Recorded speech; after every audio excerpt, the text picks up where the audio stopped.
One thing that's consistent with the Gospel of Mark is he just gets to the point.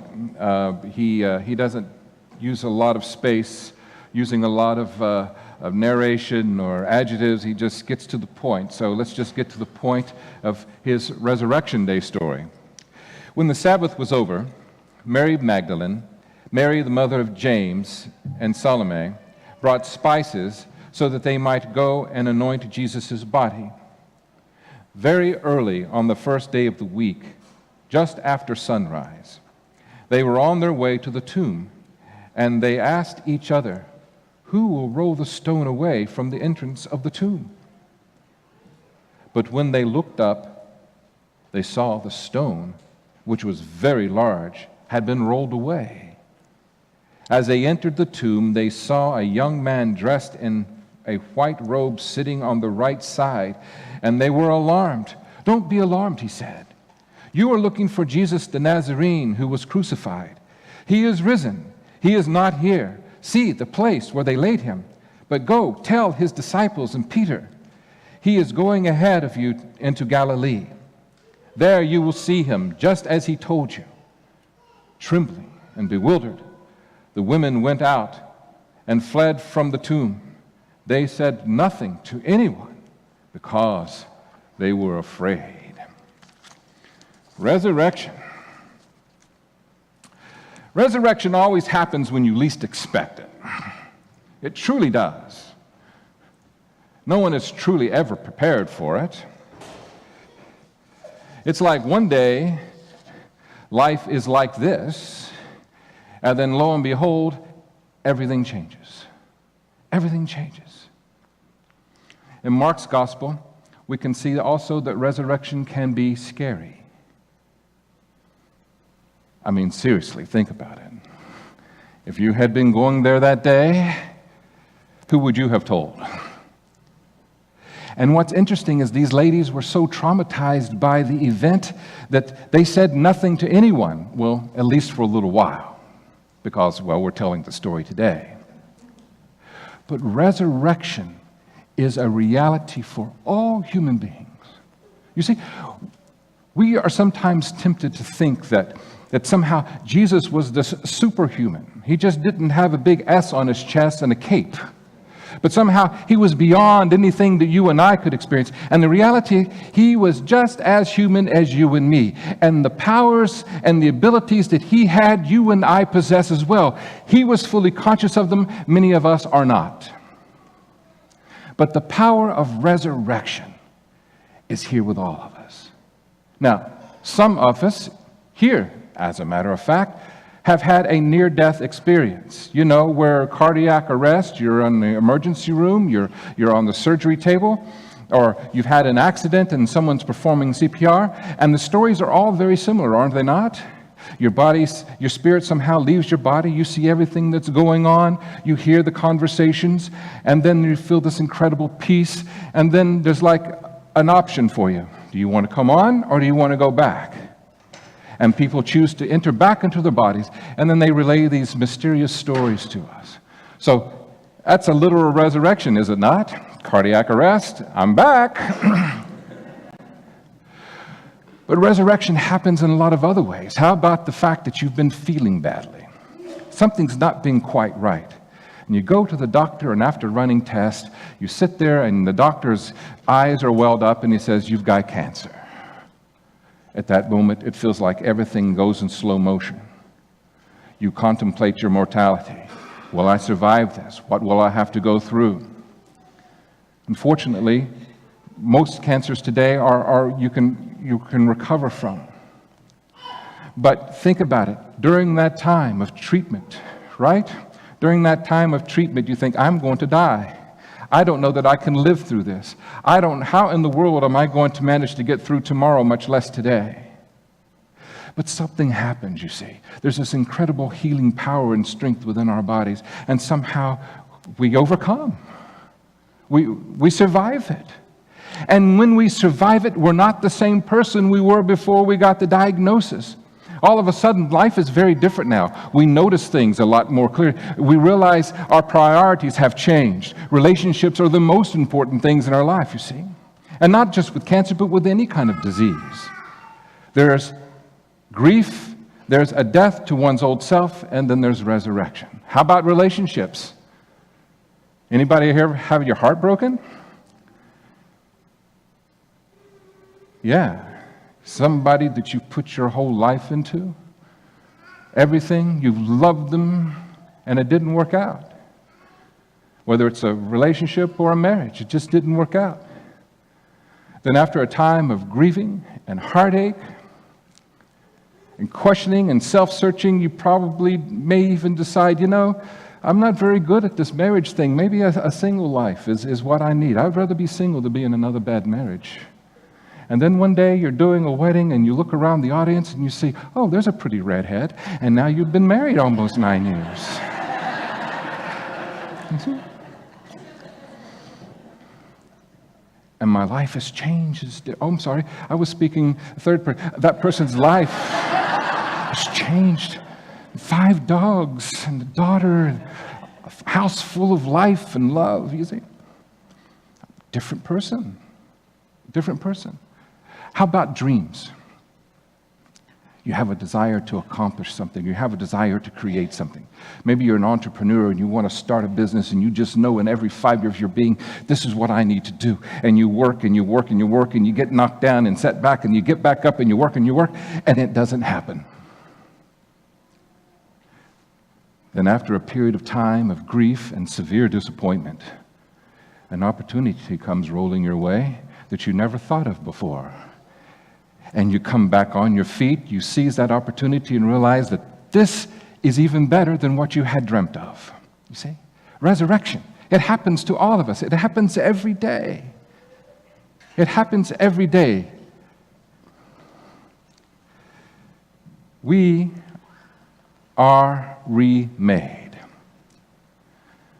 You see, the statue here, for those of you who don't know, I created that during my sabbatical, and it's called The Dance of Transcendence. And really what this is a autobiography of my life, of the times that I was broken, the times that I was hurting, the times that I was sick, but I always got back up.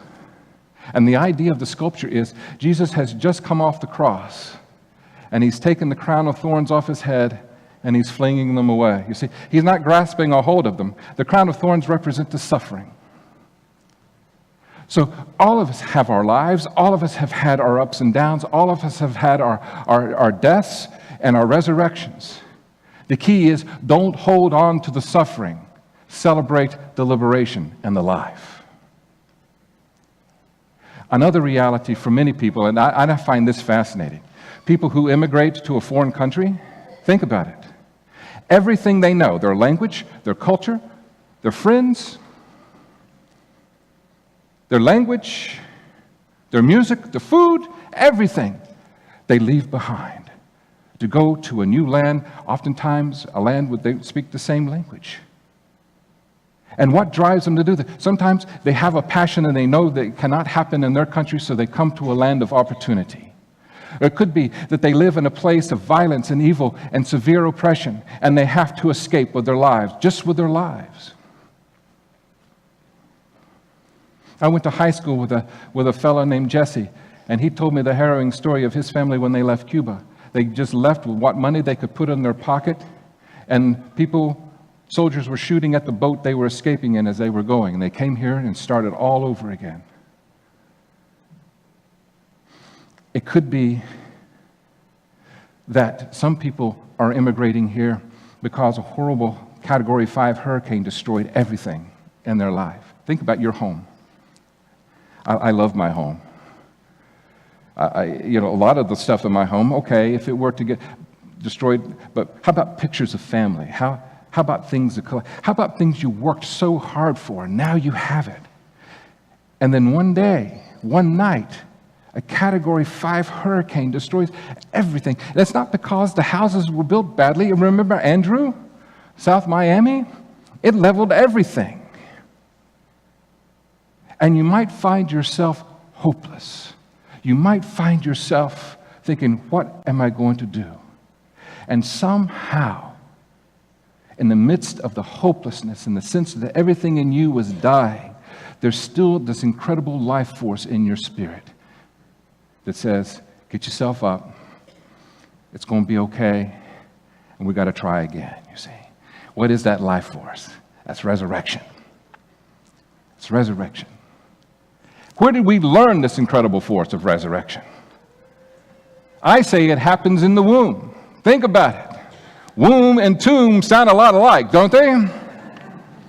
There you are inside of your womb, and it's nice in there, it's warm, it's cozy. You hear voices, people laughing, people crying, people talking, you hear music. Knowing that outside of this realm in which you live, there's this other life, this other world, but you're not too worried about it. You're enjoying your own little space. And mom is very health conscious and she eats all the good foods, but you really appreciate it when the pizza came down the pike. And you realize early on in the womb that Brussels sprouts are really horrible. So you rebelled by punching and kicking and reminding her, don't eat that again. And boy, I love coffee. But there comes a point when you're inside of that womb that starts becoming confining. There's not enough room in here anymore. And there's something in you that knows that, you know, this has been really nice, but there's something else in the world out there for me. And also, mom is thinking the same thing at the same time. I'm tired of carrying you. You've been in there a long time, and I'm miserable. I love you, but I'm miserable, and it's time for you to go, all right? And then you're birthed into a whole new world. Resurrection. One life left behind to go into yet another one. And we come into this world vulnerable and fragile, and yet at the same time an incredible amount of power. If there's a baby in the room, that baby starts crying. Everybody in the room starts shuffling around. That baby starts cooing. Then sophisticated grown adults, educated, the world's finest, start going, blah, blah, blah, blah, blah, blah, blah. Resurrection. It starts at birth. It's a power within. We're fragile, we're vulnerable, but also we're incredibly powerful. And today, you get to witness a new birth. Windermere Union Church has been around since 1960. And today, we're going to birth a new church, La Iglesia del Pueblo. And this church is being created because, you see, we have Latino, Hispanic brothers and sisters whose religion that they inherited here is no longer serving them. And yet they need a place where they can ask questions and they can explore and they can live out their spirituality and they can become the people that they feel they need to be. They just need a sanctuary, a home to do it. And not only are these incredible people who have established themselves here in Central Florida, they're professionals, they're educated, they're hardworking, they're resourceful, they're amazing human beings who've beaten the odds every time. But they don't want to just create it for themselves so they have a place where they can worship in Spanish. But you see, they also see the diaspora. They also see the masses fleeing violence and evil and oppression. They also see those who are wanting to explore their possibilities, and they can do so better here than someplace else. They also realize people have lost everything, and they want to create a home, a harbor of safety. They want to be able to not only grow spiritually, but they also want to be a resource to helping people transcend from one world, one life, to their new resurrected life. And that is why we are creating this new church, La Iglesia del Pueblo. You see, in my spiritual journey, Jesus is not about a cross and a tomb and death to me. Jesus is about life. Jesus is about life, life abundantly. And through his stories and through his teachings and through all that we've learned about him, you can see that if you become fully conscious of this remarkable resurrecting power within your own soul and your own spirit, that we can all live that abundant life together, regardless of what we've been through, where we have come from, and where we are going. So now, I'm going to ask the new church and all those who work to make it a possibility to come please join me up on the chancel. And also Carl Kieper, if you would please come and join with me as we are now going to install this new church. Marcelino, everybody, Christian, Jesus, Nancy, Sixta. The service of installation. Go ahead and just stand up here so you can face the congregation, because everybody wants to see how beautiful you are. Marcelino, if you would come join with me here. And it's projected up above so you all can follow along. Grace, mercy, and peace to you as we give birth to a new church. To God be the glory forever and ever. Amen. Affirmation of ministry is an act whereby a local church of the United Church of Christ recognizes the diverse gifts of its members. We celebrate the ministry of each person in the life of our church. We gather to celebrate the diversity of our gifts, talents, passions to make this world a better place. God is celebrated in so many ways. Today we commit ourselves to broaden our ministry by God who is still speaking in Spanish.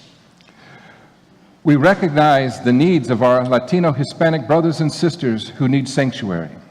A sanctuary of inclusiveness, spiritual exploration, and a safe harbor to make a new home. We commit ourselves to support the sanctuary of inclusiveness, exploration, and home. We celebrate the overwhelming God's Spirit. La Iglesia del Pueblo has been called by God as an extension of the Windermere Union Church to provide a Spanish-speaking ministry in our community. These disciples have accepted their call and are before us and witness to their commitment to serve. Nope. But I appreciate your enthusiasm. Marcelino, please. Sisters and brothers in Christ, it is an honor to be entrusted with the responsibility for leading and creating La Iglesia del Pueblo as a ministry of the Windermere Union Church, United Church of Christ. Carl. Having prayerfully considered the duties and responsibilities of your ministry, are you prepared to serve with the help of God? And this will be everybody. Yeah, go ahead. We promise.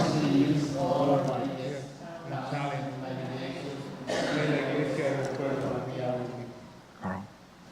Do you promise to exercise your ministry diligently and faithfully, showing forth the love of Christ? Relying on God's grace. Members of this household of faith, you have heard the promises of our brothers and sisters in Christ who have answered God's call to service. Let us affirm our intention to be in covenant with this new church. Will those who are able rise and witness to the commitment we now make?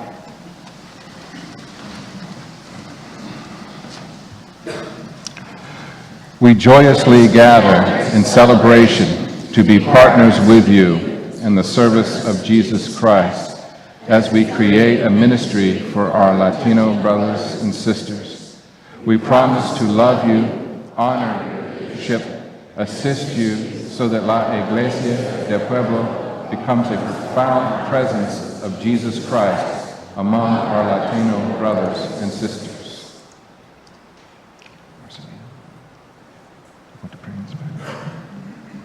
Let us pray. Dios eterno, tú nos has llamado a servirte en esta tu casa, aquí para el mundo. Nos has dado este ministerio, esperamos que tu Espíritu Santo esté con nosotros para que sirvamos a ti, Señor, y estemos siempre para la gloria tuya en la comunidad. En el nombre de Jesús, amén. Amen. Amen. In the name of Jesus Christ, and on behalf of the people of the Windermere Union Church of the United Church of Christ, we rejoice to announce you are recognized and affirmed to minister to our Latino brothers and sisters through La Iglesia del Pueblo.